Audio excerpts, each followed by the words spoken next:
técnicas un poco raras, que no son nombres familiares, tiene que ver con las técnicas avanzadas, donde ya hablamos de la resonancia magnética, de la imagen cuantitativa y funcional. ¿No tienes estas técnicas? Hay toda una serie de técnicas que se van a utilizar, que no solamente nos dan imagen que se pueda evaluar de forma subjetiva, sino que algunas son de forma cualitativa, ¿no? Sino también cuantitativa. Entonces, entre estas vamos a tener, por ejemplo, la imagen ponderada en difusión, ¿no? Una técnica utilizada. La imagen de perfusión, que es algo parecido a lo de la tomografía, con una diferencia. La imagen funcional y la espectroscopía, ¿no? Hay más técnicas aparte, pero sí hay más. Cada vez están inventando más, están desarrollando más las empresas de resonancia, más secuencias y más, te están saliendo cada vez más. Pero digamos el ABC, más. Hay más cosas que están saliendo. La imagen de susceptibilidad, el mapa cuantitativo de susceptibilidad, mapas de un cuantitativo, una galería de cosas dependiendo también del tipo, estarán o no estarán disponibles, ¿no? Pero al menos estos en parte son digamos, ya de uso general, no todas, pero al menos se conoce de ello, ¿no? Entonces la difusión, la imagen ponderada en difusión, ya es un poquito complejo de entender cómo se produce, pero se basa principalmente en la detección de la propiedad que tienen las moléculas de agua para moverse en función del movimiento browniano, o sea, de su energía térmica. ¿Ya? Estas moléculas justamente van a difundir, ¿no?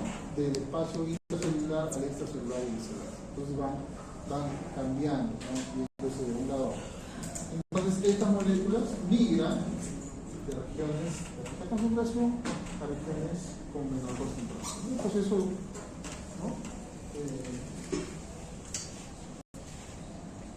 Que ya hemos estudiado, ¿no? La ósmosis, ¿no? Entonces, esta migración, ¿no? Se produce por un movimiento browniano, que es un movimiento aleatorio térmico, ¿no? Ahora, ¿qué tiene que ver eso con la imagen? Que al tener este movimiento de difusión, vamos a poder nosotros diferenciar algunas moléculas que migran versus otras que no migran. O sea, lo normal es que estén migrando continuamente. El problema es cuando dejan de migrar. Entonces el agua migra libremente, ¿no? ¿Sí? Un tejido, ¿no? Que está, digamos, de forma normal. Hay algunos tejidos donde no están restringidos, digamos, estos son ligamentos, membranas, ¿no?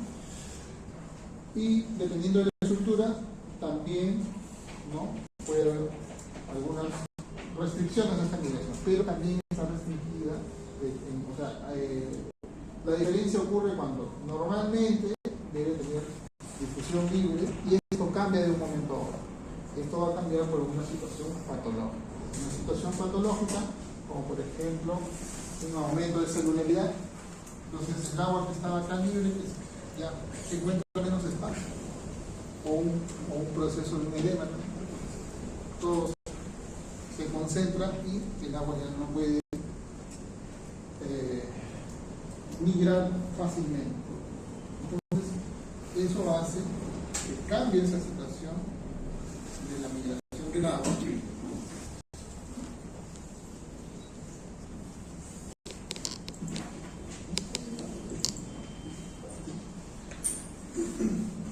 Y vamos a tener, digamos, valores, ¿no? Que se van a medir. Eso no necesariamente vamos a hacer un cálculo, pero es como para saber de qué se trata. Entonces, este desplazamiento de las moléculas va a tener lo que se llama un coeficiente de difusión, que es una movida, un valor de cómo se mueve el agua, por así decirlo. En el líquido circulatorio tiene un valor, en la sustancia gris tiene otro valor, en la sustancia blanca tiene otro valor en función de la dirección. ¿Por qué? Porque la sustancia blanca tiene las fibras orientadas en un sentido, ¿ya? Y que eso se va a basar también otro tipo de imagen, que es la del tensor de difusión.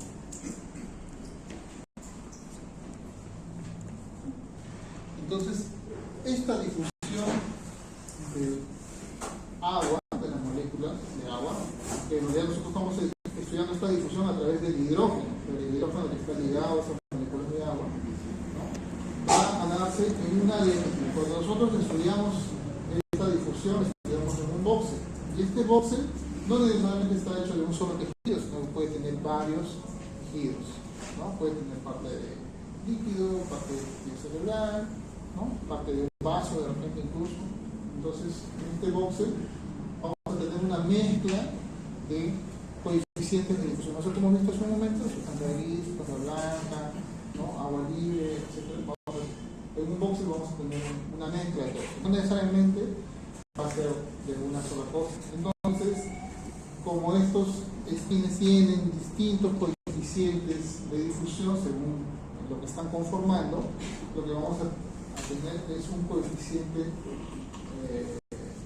digamos promediado en este voxel, y eso es lo que se conoce como el coeficiente de difusión aparente, ¿ya? Que es un concepto que se maneja en la imagen por resonancia ponderada en difusión.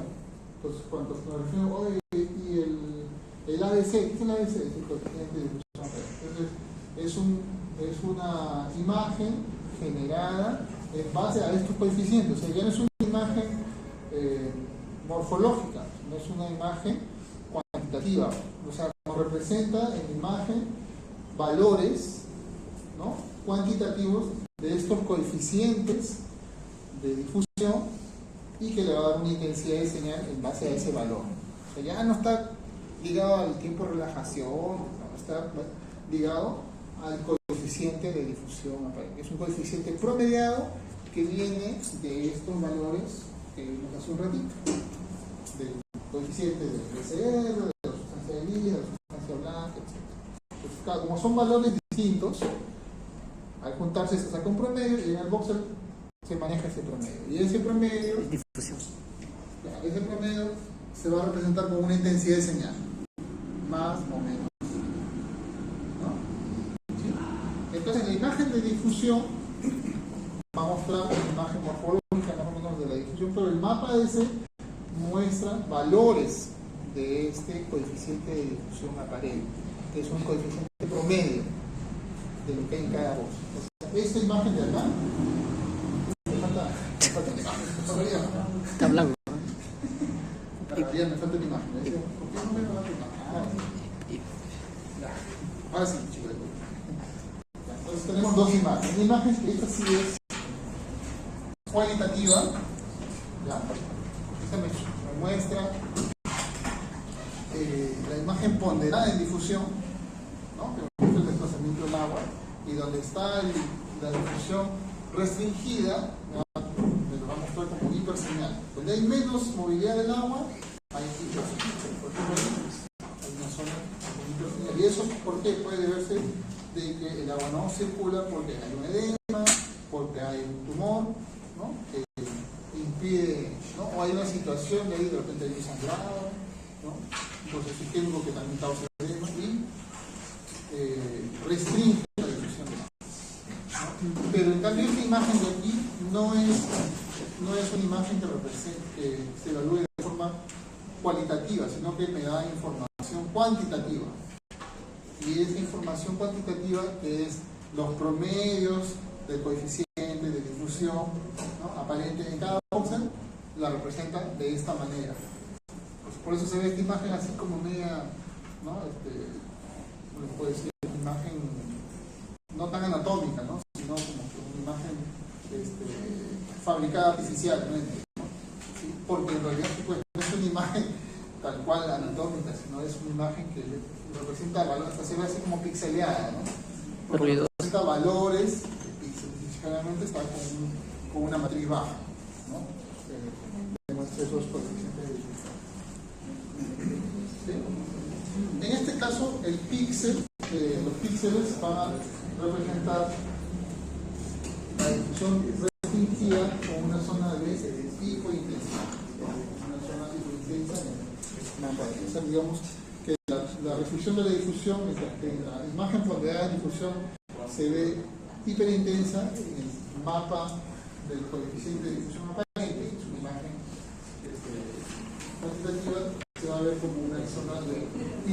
densidad.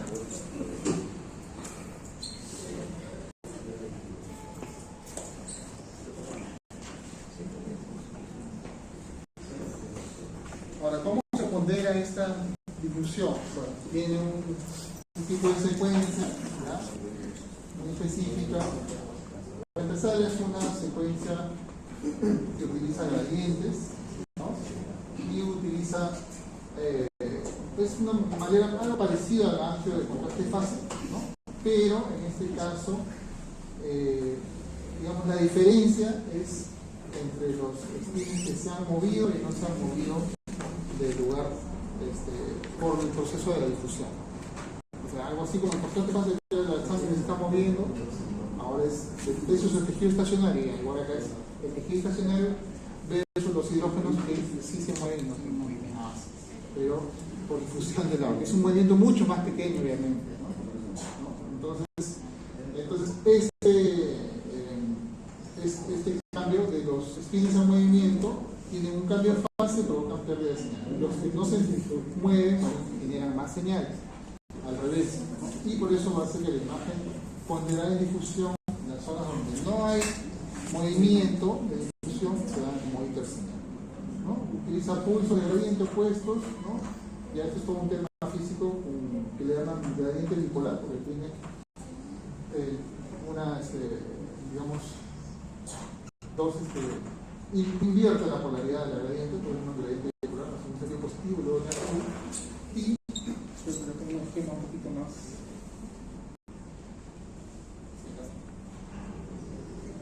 Entonces se inicia con un conjunto de spins en predicción coherente, luego estos se desfasan, ¿no?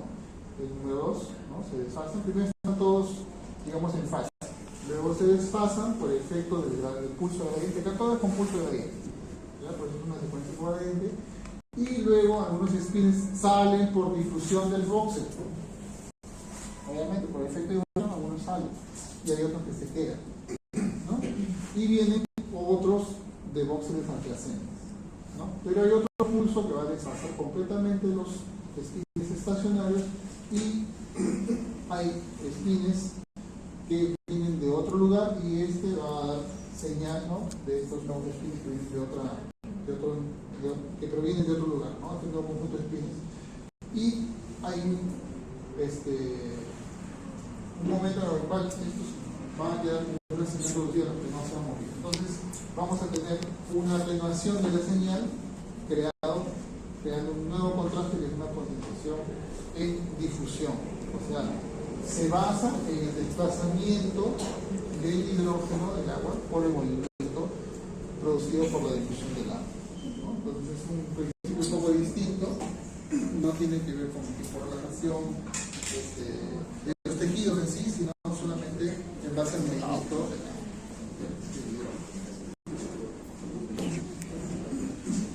Entonces esto se puede interpretar también. Vamos a tener lo que se llama el valor B de la difusión.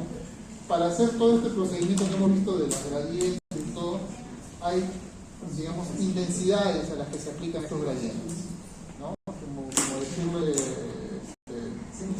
grados de poder de estos gradientes, y vamos a tener distintos valores, ¿no?, que tienen que ver justamente con esta generación de esta imagen, y esto se traduce en lo que llaman el factor B. Este factor B, ¿no?, tiene que ver con la intensidad, la duración, el intervalo de los gradientes, ¿no?, y tiene que ver con la amplitud de la gradiente, tiempo de aplicación de la gradiente, la amplitud de la cuántica es constante, ¿no?, y el tiempo que transcurre de la aplicación de dos gradientes de difusión. O sea, prácticamente cómo se trabaja esa secuencia, ¿no?, qué tanto es la amplitud, qué tanto es el tiempo que se aplica la gradiente, y eso va a tener valores que van desde 0, bueno, que 0 es nada, hasta 1000, 1500, incluso hasta 2000. Son valores relativos, digamos, que se dan, que tienen esta expresión, ya, tiene que ver incluso con el deslaje, ¿no? Y vamos a tener valores, esto nos va a dar, digamos, la ponderación de difusión, o sea, qué tanto nosotros ponderamos la secuencia, es como darle, digamos, un factor de poder de ponderación, ¿ya? Y vamos a tener que entonces los valores ideales, según el órgano, según la zona, pueden variar, ¿ya?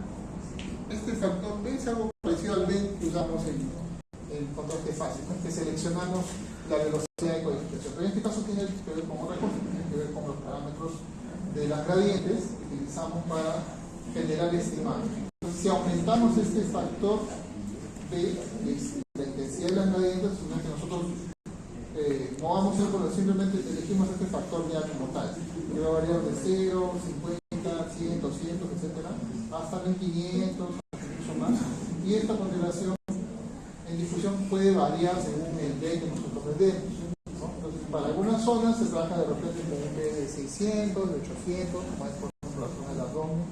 Para el cerebro se trabaja con B con valores de 1000, para la próstata 1000, 1500, para mama 900, ¿no? Ya se ha estudiado, digamos, ¿no? Entonces este valor vamos a nosotros elegirlo o setearlo según el tipo de estudio que vamos a hacer y cómo queremos ponderar la difusión. Podemos tener imágenes también con varios bits y también se puede. Ya, se puede también, y a veces se utiliza, ¿no? Con 600, 800 y 1000, por ejemplo, y vemos en cuál de ellos se evidencia mejor la ponderación en difusión, ¿no? Para evidenciar la patología. A veces en el de, se ve mejor en un paciente en el de 600, en otro se ve mejor en el de 800, ¿no? Entonces se puede también elegir varios valores. Cuando B está en 0, entonces no hay ponderación de difusión, es como una imagen P2, ¿ya? Y cuando este valor ya va subiendo, ¿qué creo que falta? Algo ahí. Si me falta alguna fórmula. Sí, falta esto. Igual no se la van a aprender, no se preocupen. Entonces, cuando me puedo hacer una idea de toda esta parte. Entonces las imágenes ponderadas en difusión van a tener los valores a partir de 50, 100, 200. Generalmente iniciamos con valores más de 500. Los otros valores se utilizan de repente para hacer una comparación. Entonces vamos a tener que esta ponderación va a tener valores distintos y el mapa de ese también tiene, ¿no? Hay una fórmula como se obtiene utilizando pues la señal de las imágenes ponderadas y la señal sin aplicar gradientes de polarización en difusión, ¿no? Entonces generalmente se va a tener para calcular este mapa, ¿no? De coeficiente de distribución aparte se necesitan dos adquisiciones, como he dicho, dos señales, una con la imagen ponderada en difusión y una sin aplicar el gradiente de difusión, o sea, un B0. Entonces, muchas veces en la imagen se va a olvidar en la práctica, cuando tienen una difusión hay un B0 y un B800 o B1000, etc. Y solo cuando hay esos dos valores pueden obtener el AS. Si no han puesto dos valores, no van a poder obtener ese mapa, porque para hacer ese mapa necesitan por la fórmula dos señales, una con la difusión y otra sin los gradientes de difusión. ¿Ya? A veces el aplicador les dejo esta ponderación en 1000 y otra más en 1500, pero sin el 0. ¿Ya? Y después el médico dice, ¿por qué no sale el mapa ese? Porque esa imagen no va a aparecer porque no tiene la otra señal. ¿Ya? Pues es importante, o sea, lo importante de todo esto no es aprenderse la fórmula, sino saber que para obtener un mapa de ese yo necesito dos señales. ¿Ya? Necesito una señal de un B0 y una señal de un B500. Si no, no van a poder obtener un mapa de ese. Ni de. No hay forma. No va a ser. Entonces este factor, bueno, no sé si me falta más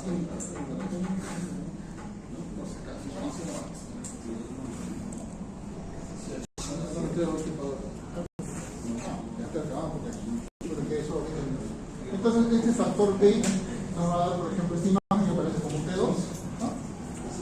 Y conforme nosotros apliquemos este factor B, si es más alto, es una potenciación más intensa, por así decirlo, más dura, ¿no? Vamos a tener esta imagen, esta imagen, que diferencia un poco más, ¿no? Pero lo que importa es saber dónde tenemos realmente la evidencia de la patología, ¿no? Este me parece no hay mayor cosa, ¿no? Hay algo por acá tal vez, ¿no? Que se evidencia más que en este acá, ¿no? Entonces, para hacerlo por lo general se usa un B1000, ¿ya? Para otra parte del cuerpo se utilizan otros valores, ¿no? Pero están más o menos cercanos.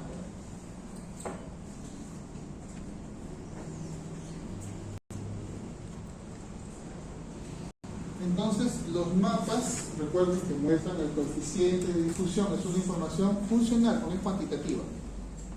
¿Sí? Entonces, ese mapa no es un mapa anatómico, ¿no? Es información, o sea, no es información anatómica, sino es información funcional, ¿no? Y adicionalmente podemos tener el mapa, la imagen ponderaria de difusión, y esta sí tiene información anatómica porque tiene partes de T2. En cambio el otro simplemente tiene pura fórmula que ha sacado del promedio de las imágenes, ha calculado el coeficiente de difusión aparente y cada valor lo ha convertido en una intensidad de señal, pero no tiene partes anatómicas, es una imagen que tiene información funcional, información cuantitativa. Entonces, cuanto más intensa la difusión, va a haber más espines que son reemplazados, ¿no? Y va a haber una información de repente de una ponderación un poco más intensa en este tipo de ponderación de difusión. Entonces acá tenemos, por ejemplo, un B1000, ¿no? Y acá el mapa es, ¿no? Esta es información anatómica, un poco fea, verlo. Se ve nada. Creo que ha variado un archivo. La impresión. Así no era. Por revisar mi versión de. Se ve más bonito. Que no vean el examen. Eso. No, así se ve bien. Es el computador que se ve bien. Proyector. Sí, es el proyector, pero. No, es la computadora. En la computadora, en la mía se ve bien, acá se ve verde. Chao. Y así lo proyectan. Es el PowerPoint que convierte un poco a la. El archivo para hacer. Claro, más o menos se debe ver algo así. ¿Ya? Entonces, no olviden, en la difusión más intensa, una señal más intensa implica restricción a la difusión. Y en el mapa ese se va a ver lo contrario. La restricción de la difusión se ve como hipointensidad. ¿Ya? Entonces, hay tejido normal, por ejemplo, que puede tener un ADC alto, ¿no? Y puede tener una intensidad señal anormal, lo que de acá. Esta tiene una intensidad, esta no tanto, en el mapa varía. Entonces, por eso es siempre importante para comparar con la información cuantitativa, ¿no? Del mapa ese, ¿no? Que es una información.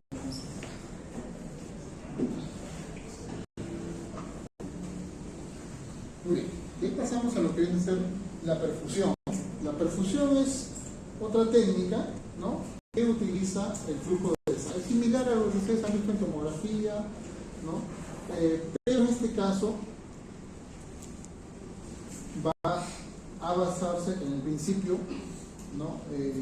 Del efecto que causa el agente de contraste, ¿no? Que es un ion paramagnético, ¿no? Entonces vamos a nosotros adquirir imágenes, ¿no? En un tiempo bastante corto, ¿no? Normalmente es en un minuto, ¿sí? Y vamos a poder medir, ¿no? A través del efecto que causa el agente de contraste en el lecho vascular, ¿no? Dónde hay una perfusión adecuada y dónde no la hay, ¿no? Realmente para determinar dónde un aporte anormal de sangre debe ser una hipoperfusión. Y para esto utilizamos este problema de perfusión del primer paso. Entonces, para esto se utiliza un medio de contraste, ¿no? Paramagnético, y este bolo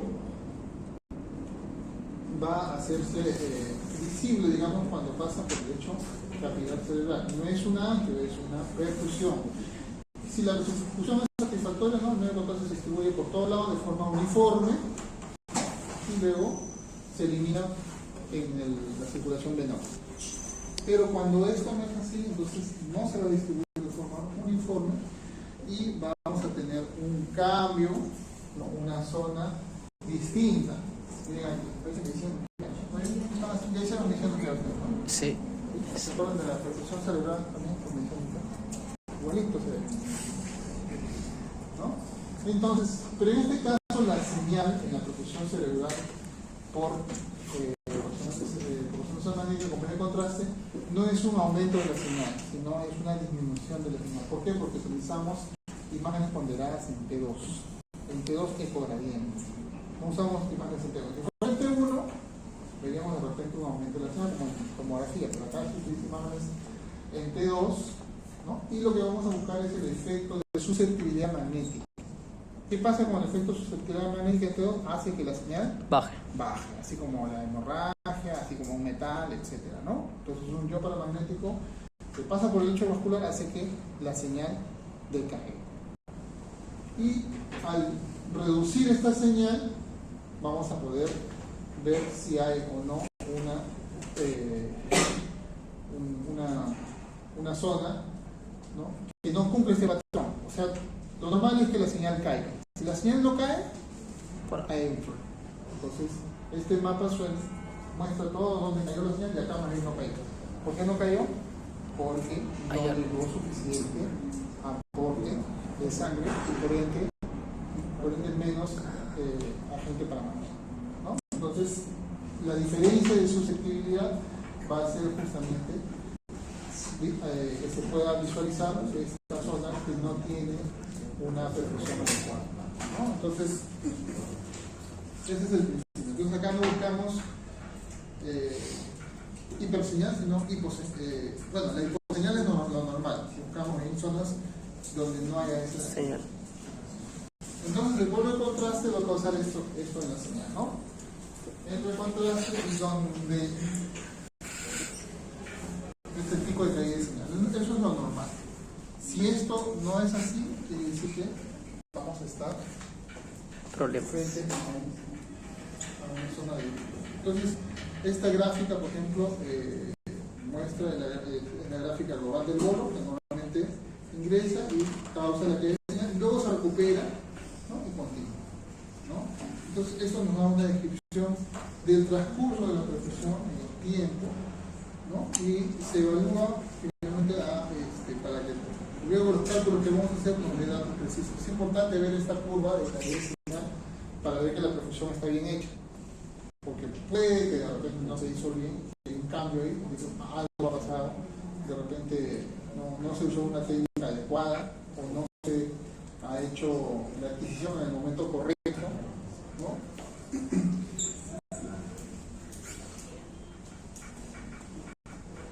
Y luego van a generarse ya los mapas de perfusión, ¿no? Algo parecido a lo que se hace en medicina nuclear, en tomografía también, hay perfusión, luego se generan los mapas. Entonces hay mapa de volumen, mapa regional de volumen cerebral, mapa de flujo, mapa de tiempo de tránsito medio, ¿no? Entonces ya hay un poco que luego, ¿no? Aquí un mapa de tránsito medio y zonas con hipoperfusión, ¿no? Entonces tenemos tiempo de tránsito medio aquí, por ejemplo, el flujo. Todos estos mapas ya se generan automáticamente. Lo importante es conocer cómo funciona esto. Funciona por el efecto de susceptibilidad magnética que causa el medio de contraste al entrar en el electrovascular y hace que la señal decaiga, ¿no? En T2 ecogradiente, no es el spin eco, Fácil. es el ecogradiente. Es una secuencia relativamente rápida porque adquiere varios cortes a lo largo del tiempo, o sea, varias fases, por así decirlo, para luego generar esas curvas, ¿no? Y poder evaluar las intensidades a medida que pasa el tiempo.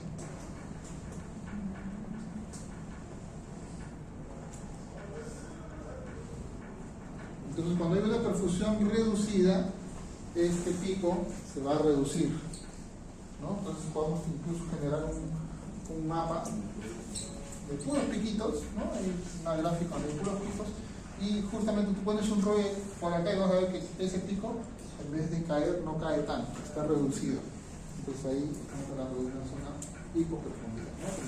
Con menos perfusión.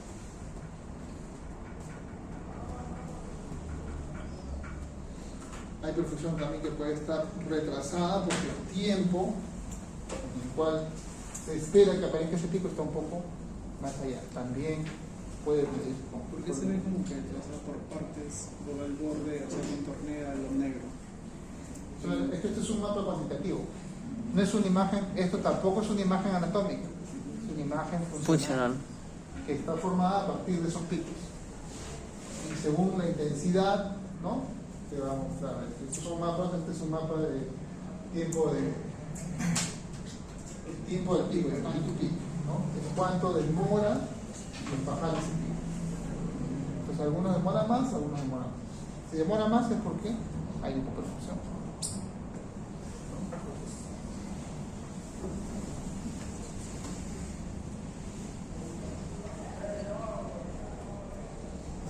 Entonces todos esos son los mapas que nos da la tenemos. Luego tenemos el espectro RM. El espectro RM, ¿no? Nos va a dar una señal en función del decaimiento de la inducción libre. Tiene que ver con la caída de inducción libre. En realidad, esta técnica es la primera técnica que se utilizó para la resonancia magnética. Si lo recordamos, históricamente la resonancia magnética no se utilizaba para obtener imágenes. Les ponen Matemática. Google, si no ponen la palabra imagen, le ponen resonancia magnética, les sale un montón de análisis de sustancias para ver sus principios, sus propiedades, ¿no? El comportamiento magnético. Y eso lo representan a través de un espectro de frecuencias, ¿sí? ¿No? Y eso es justamente lo que hace la espectroscopía por acá. ¿Cuál es la diferencia? Que ahora ese espectro se determina el lugar exacto donde vas a hacer ese análisis. O sea, antes tú para hacer un análisis por espectro metías una sustancia en un tubo de ensayo, hablando hace 50, 60 años atrás más, ¿no? Una década de 50, 60, antes que se desarrolle la imagen por resonancia, la resonancia magnética como fenómeno físico existía todo este análisis de los tiempos de relajación, todo eso que investiga Gamadia, ¿no? Entonces era por espectros que los tiempos de relajación disminuyen, pero no mostraban ninguna imagen porque todo eran cálculos cuantitativos, números puros, picos, no era imagen. Recién cuando se aplican las gradientes en los tres sentidos, ¿no? En los tres planos, recién ahí aparece la imagen por resonancia, pero antes de eso no, solamente eso. Entonces la espectroscopía lo que hace ahora es analizar un volumen en una zona específica y va a analizar los picos, ¿no? En base a la oscilación que tienen los componentes que están en esa zona, ¿no? Que van a descomponer sus frecuencias, ¿no? Es decir, vamos a tener un espectro de las frecuencias que encontramos en un box, ¿no? O en varios boxes, que vamos a tener varios espectros. Entonces, se hace una conversión de la señal desde el dominio del tiempo hacia el dominio de la frecuencia, ¿no? Por esta caída de inducción libre. Entonces, aprovecho esta señal de caída de inducción libre para formar espectros. Entonces, ¿pero qué es lo que vamos a evaluar? Vamos a evaluar metabolitos, ¿no? Que son sustancias que se encuentran en los diferentes tejidos, tanto sanos como patológicos. Principalmente se ha desarrollado mucho la espectroscopía en cerebro, ¿no? Entonces, ¿qué se basa justamente en las diferencias de frecuencia, ¿no? Entre los componentes, entre los hidrógenos que están en un componente y otro, o sea, el desplazamiento químico, entre un componente y otro. O sea, hay diferencias de frecuencia muy mínimas, ¿no? Y estas frecuencias de resonancia van a tener también, van a hacer cambios justamente en la configuración electrónica, ¿no? De esta molécula, y el hidrógeno va a justamente dar distintos picos en función de qué molécula está formando parte. Entonces vamos a tener diferentes metabolitos que podemos evaluar y nos permiten determinar si una lesión es benigna, maligna, si tiene, digamos, ya por las características de estos metabolitos, si están aumentados o disminuidos, ¿no? Vamos a tener una caracterización de las lesiones, ¿no? Por ejemplo, hay un metabolito que está aumentado en caso que que de repente hay mayor actividad celular, Otro que puede estar en caso que de repente hay mayor muerte celular, ¿no? Entonces, y se puede monitorizar un tratamiento, se puede localizar también puntos de biopsia donde, digamos, está el tejido de mayor interés, que está más patológico, para que se pueda hacer la biopsia en esa zona, ¿no? Y no estar ahí picando por todos lados. Entonces sirve para hacer una caracterización tisular, ¿no? Entre los espectros, entre los metabolitos típicos, digamos, que podemos encontrar en cerebro, ¿no? Podemos tener, por ejemplo, el N-acetilpautato, el lactato, la colina, la creatina, los lípidos, el mioinositol, el glutamato,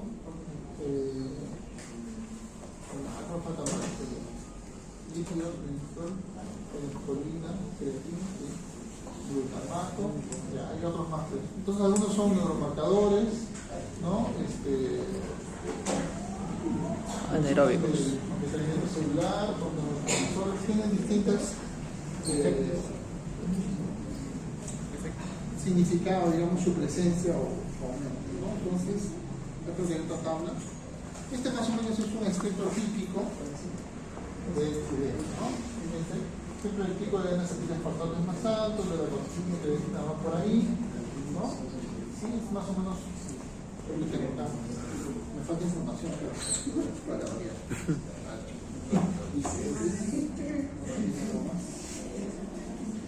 El cerebro de puma. El siguiente cuadro es el que viene. El cerebro de puma. Estos metabolitos más o menos van a presentarse, ¿no? Según el tipo de patología, van en un comportamiento en el cual van a variar, ¿no? Por ejemplo, el N-acetilespartato puede, en lo que es un pico alto, puede disminuir en casos de daño neuronal. El lactato puede reducir la disminución del oxígeno. La creatina disminuye, como le he dicho, el metabolismo celular, o sea, si hay mayor metabolismo celular, pues estamos pensando que hay una neoplasia, ¿no? La colina, ¿no? Indica proliferación celular, ¿no? Cuando hay un tumor que está en crecimiento descontrolado, este pico de colina se eleva, ¿ya? Entonces, este es un indicador de los tumores de qué tan malvados son. Ya se proliferan más, no son, ¿no? Más. Igual el glutamato, ¿no? Alteraciones metabólicas, el mioinositol, el liosis, los lípidos pueden provocar daño celular, ¿no?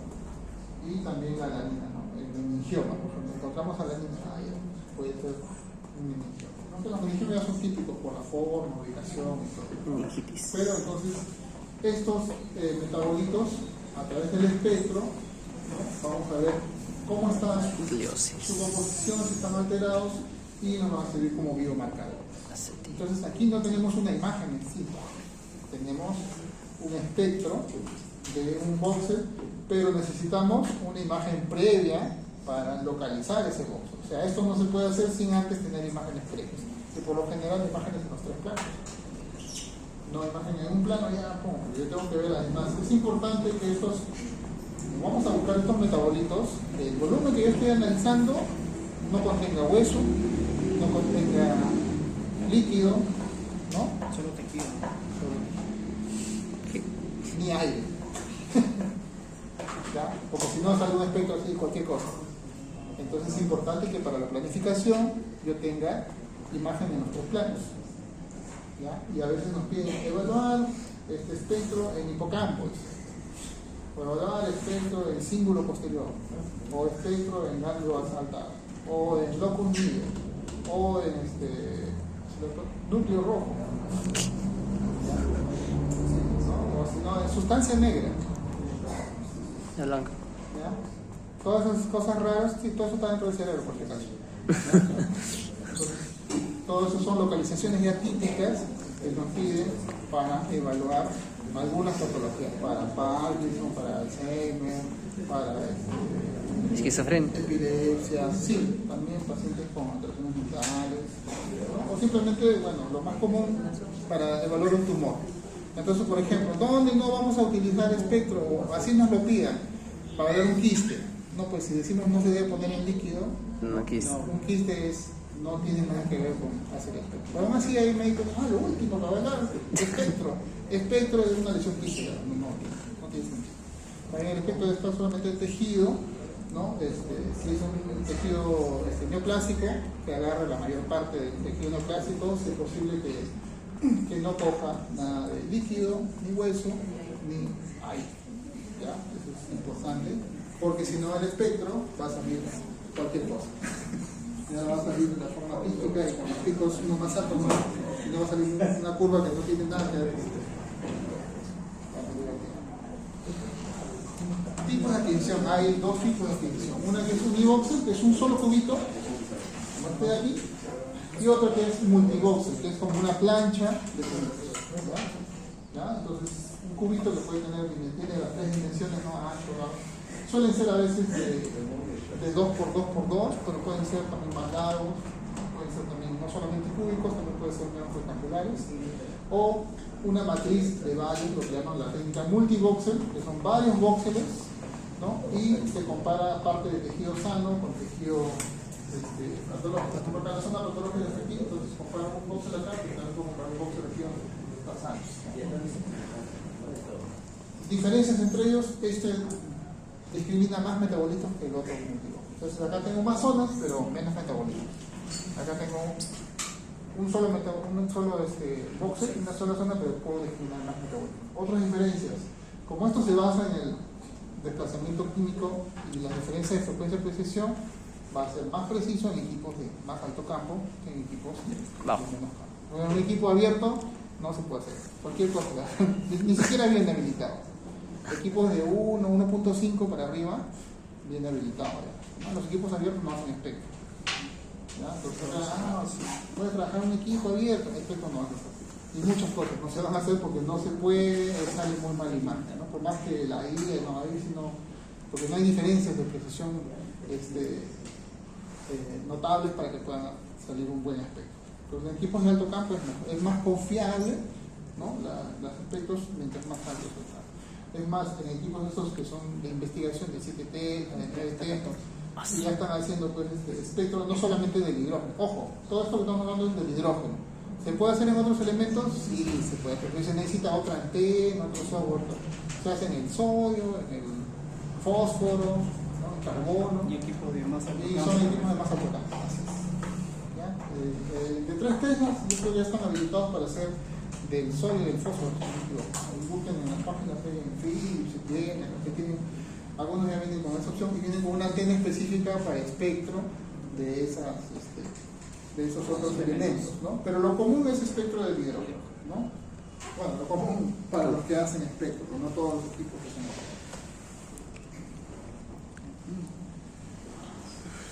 Y por último tenemos la imagen funcional, ¿no? Los que alguna vez han visto Doctor House y ven esas imágenes donde el paciente está metido y tiene una lesión, pero vamos a ver que mueve el dedo, que mueva el pie y se prende una lucecita en la imagen de resonancia del cerebro, esa es resonancia funcional. ¿Ya? ¿Cómo es esto? En resumen, esto evalúa, digamos, si una zona del cerebro tiene actividad neuronal o no. Pero ¿a través de qué? A través de la irrigación de esa zona. Entonces, esta nos da la posibilidad de detectar cambios en la corteza cerebral, ¿sí? En córtex, cuando un paciente hace una determinada actividad, ya sea motora o incluso a veces intelectual, ¿no? Hacer un cálculo matemático, ¿no? O hacer alguna actividad. Entonces lo que se va a usar es la sustracción de unas señales que se emiten en condiciones basales versus en condiciones de actividad. Puede decirle, hay que decirle al paciente, por ejemplo, mueva el dedo índice, ¿no? Entonces obtienes varias lecturas sin ninguna orden de movimiento y luego se hacen varias con órdenes de movimiento. Se hace repetidas veces porque se tiene que hacer un análisis estadístico, digamos. Ya no es con una sola vez, se hacen varias veces para que esta actividad realmente demuestre que en una zona hay un cambio en el córtex, ¿no? Entonces, como las neuronas necesitan nutrientes para funcionar, ¿no? ya que no pueden almacenar energía, ¿no? Como otras estructuras, otros tejidos que sí almacenan energía, ¿no? Los músculos, ¿no? Sí almacenan. Entonces, el cerebro va a depender principalmente del flujo vascular. Entonces, cuando necesita hacer una actividad, necesita más flujo de sangre. Y dice, oye, dame nutrientes porque voy a hacer algo. Entonces, sí, eso ocurre a nivel, ¿no? Ya micro, ¿no? Y a nivel microestructural. Entonces, oxígeno, vitaminas, aminoácidos. Entonces, de este modo se incrementa el metabolismo y la perfusión cerebral. O sea, cuando ustedes hacen una actividad, esa zona que depende de esa, que gobierna esa actividad, pide un aumento de la vascularización, un aumento de la perfusión de sangre en ese momento. Y en eso se basa este principio, ¿no? Entonces, la resonancia funcional se basa en el fenómeno de oxigenación de sangre, ¿no? Dependiente del nivel de oxígeno, ¿no? Es un contraste que depende del nivel de oxígeno, lo que llaman el fenómeno Box. Eso se usa también después para la imagen por susceptibilidad, que es otro rollo, no lo vamos a hablar en este curso, ¿ya? Y entonces, teniendo en cuenta que hay desoximoglobina, que es una sustancia paramalina, entonces va a actuar como un contraste endógeno intravascular. Entonces va a variar el contraste, en ese momento va a variar por justamente el cambio en la perfusión cerebral de esa región. Y eso lo vamos a poder visualizar con imágenes, ¿no? En donde se va a sumar este mapa de esta actividad. Entonces, como tenemos un tejido en reposo y un tejido activo, ¿no? Fíjense. Entonces, normalmente el reposo tenemos que la curva que cae, mientras que cuando está en actividad sube esta curva de caimiento. ¿Sí? Entonces, porque esta sangre es más rica en oxígeno, entonces cuando la sangre contiene más oxihemoglobina, esto va a hacer un cambio en este decaimiento T2, y al aumentar el oxígeno, las características magnéticas van a ajustarse a el plasma sanguíneo. Entonces, la consecuencia es que se ralentiza la caída de la magnetización transversal. O sea, normalmente con desoximoglobina el T2 cae, ¿no? Rápidamente, porque es sangre desoxigenada. Si yo le pongo sangre oxigenada, que es lo que necesito en ese momento, va a ocasionar un cambio, ¿no? Y la señal aumenta. Eso se traduce al final en que se van a crear imágenes, ¿no? Hola. ¿Sí? Cuando el cerebro está en actividad, y eso te da ahí como una zona ya a colores, ¿no? Con un mapa de color, es las zonas de activación, ¿no? De corteza en el momento que se está haciendo la actividad. Entonces, para esto se necesita obviamente primero una imagen en volumen 3D, sobre la cual se va a superponer esta información que cambia por la oxigenación de la sangre, y se va a obtener estas zonas, ¿no? Que tienen como esos destellos de cambio de color, ¿no? Pero se necesita un método estadístico, se utiliza prueba T, ¿no? Método estadístico, y no se hace, digamos, una imagen basal versus una imagen en actividad, no se hace en varios, se repite, se crea un paradigma que se repite varias veces. Entonces, esta prueba toma tiempo, no se hace en 5 minutos, ni toma una hora, de repente, ya, o media hora. Y normalmente las requiere, primero, que el equipo tenga todo, el software, ¿no? La adquisición y todo, para el proceso, y también requiere, en algunos casos, algunos aditamentos que son estímulos visuales, por ejemplo, para el paciente, ¿no? Una pantallita ahí que ponga los estímulos, en el caso que, por ejemplo, se evalúa también estímulos visuales, y se trabaja en conjunto con un neuropsicólogo, que es el que hace todo el tema de los paradigmas, ¿ya? Entonces, en los institutos especializados, en los hospitales MINSA, en los que están yendo a neurológicas, ahí hacen esto. No sé qué día lo hacen, no sé si van el día que van ustedes, pero averigüen con el licenciado, no sé qué, ¿a quién le toca neurológicas? Con el licenciado Zavala. Se han ido, No me niegas. Se han Todos ido. fueron asaltados en Maracay. Están marchando. Están en la marcha. Bueno, esto que era neurológica esa ya un día que hacen sus funcionales, sí, demoran así media hora, 40 minutos, y hay toda una serie de, según el tipo de paciente, según la patología del paciente, entonces se evalúan con ciertas actividades, ¿no? Justamente quieren evaluar si está funcionando o no una zona, qué zona se activa. ¿No? Esto es importante, por ejemplo, para que cuando van a planificar, por ejemplo, una cirugía con un tumor que está cercano, entonces evalúan a ver cuál es la zona útil. Entonces por ahí no debe pasar el bisturí.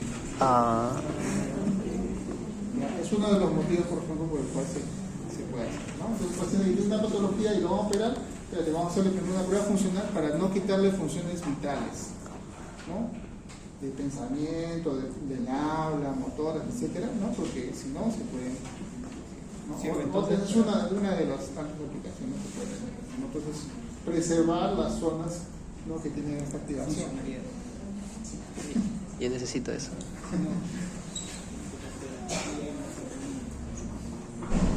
Entonces las imágenes salen algo así, miren, un mosaico, ¿no? Hay puntitos, varias zonas de activación, ¿no? Y bueno, ya el software hace todo este trabajo, ¿no? De combinar y después hacer el 3D, ¿no? Pero más o menos salen las imágenes así, con todo, se superpone con una imagen previa, ¿no? O una imagen 3D, y estas son imágenes, claro, como son ecogradiente, ¿no? Son, digamos, imágenes, y esto se puede fusionar con otra que hemos visto 3D de uno, ¿no? Para poder tener una vibración. Estas imágenes, si se dan cuenta, tienen muy baja resolución, pero justamente esta es imagen funcional, que está basada en el pedazo por ahí.